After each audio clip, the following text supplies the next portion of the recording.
Welcome to Blizzard Fire. We hope this video helps fire up your solution.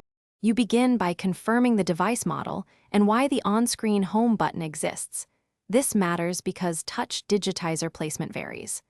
Once you back up settings and charge the battery above 50%, make sure you have a spudger and suction cup ready.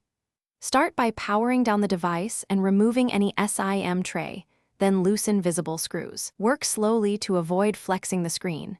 This prevents cracked glass and damaged connectors as you gain access to the home button assembly.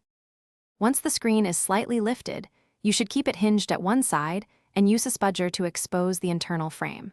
Locate the home button flex cable and its connector. This is where mistakes cause non-functional touch or fingerprint sensors. Carefully remove any bracket or shielding that holds the connector in place, and use an angled pick to release the latch before pulling the cable free.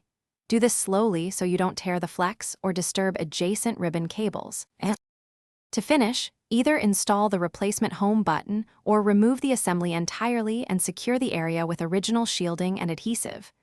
Reconnect the display temporarily and power on to test touch and finger recognition. This verifies correct seating before you fully reassemble. Once confirmed, apply new adhesive, torque screws to light snugness, and clean remaining fingerprints. If something fails, check the flex connector orientation and clean contacts with 90% plus isopropyl alcohol. Then restart the device and retest to isolate the issue.